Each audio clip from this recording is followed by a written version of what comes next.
Middle east में बढ़ते तनाव के बीच ये सवाल तेजी से उठ रहा है कि अगर हालात और बिगड़े तो क्या अमेरिका ईरान में मरीन फोर्स उतार सकता है। अमेरिका के सबसे तेज और घातक लड़ाकू इकाइयों में से एक है यूनाइटेड स्टेट मरीन कॉर्प्स। आज इसी पर बातचीत करेंगे हम लोग। अगर इनकी तैनाती होती है ईरान में तो इसका मतलब क्या होगा?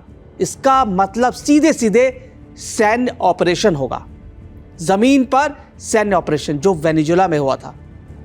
लेकिन सवाल यह है कि मरीन फोर्स क्या होती है, अमेरिका में कितनी ताकतवर फोर्स है ये, ईरान में घुसकर उसका जो मिशन क्या हो सकता है और क्या इससे बड़ा युद्ध शुरू हो सकता है। Marine force, United state marine corps America की एक सैन्य शाखा है और इनकी सबसे बड़ी खासियत यह है कि समंदर से हमला करने की क्षमता है, तेजी से किसी भी देश में घुसकर ऑपरेशन कर सकता है, जमीन पर युद्ध छेड़ना।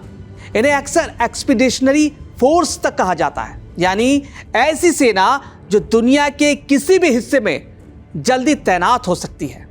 ईरान में मरीन फोर्स क्यों भेजी जा सकती है?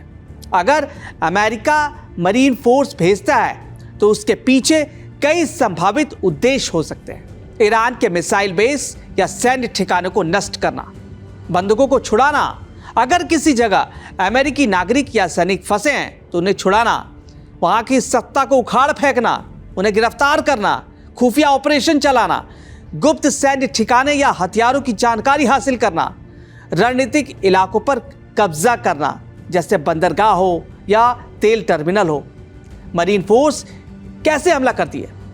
मरीन फोर्स का सबसे जो प्रसिद्ध ऑपरेशन है जो एम्फीबियस असॉल्ट कहते हैं, इसमें युद्धपोतों से सैनिक निकलते हैं, लैंडिंग क्राफ्ट या हेलीकॉप्टर से तट पर उतरते हैं और तेजी से इलाकों पर कब्जा कर लेते हैं। इन ऑपरेशनों में अक्सर शामिल होते हैं युद्धपोत, हेलीकॉप्टर, फाइटर जेट, ड्रोन, यानी यह एक पूरी संयुक्त सैन्य कार्रवाई होती है। क्या ईरान में ऐसा ऑपरेशन आसानी से हो सकता है क्या? ईरान पर हमला आसान नहीं माना जाता क्योंकि ईरान के पास बड़ी सेना है, मिसाइल है, ड्रोन क्षमता मजबूत है, पहाड़ी और रेगिस्तानी भूगोल है उनका। इसके अलावा ईरान की ताकतवर सैन्य इकाई मतलब जो इस्लामिक रेवोल्यूशनरी गार्ड्स को भी जवाबी कार्रवाई कर सकती है। इसलिए किसी भी ऑपरेशन में भारी जोखिम होगा। अगर मरीन फोर्स उतरी तो क्या हो सकता है? अगर अमेरिका की मरीन फोर्स ईरान में उतरती है तो यह युद्ध सीधा युद्ध माना जाएगा। अब पूरे मिडिल ईस्ट में संघर्ष फैल सकता है, तेल आपूर्ति, वैश्विक अर्थव्यवस्था प्रभावित हो सकती है, कई देश भी इस संघर्ष में खिंच सकते हैं, जो हो भी रहा है।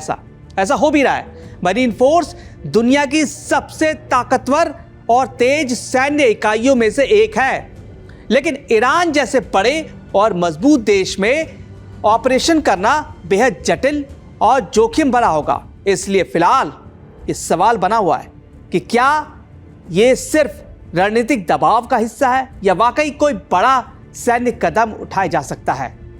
यह आने वाला वक्त ही बताएगा।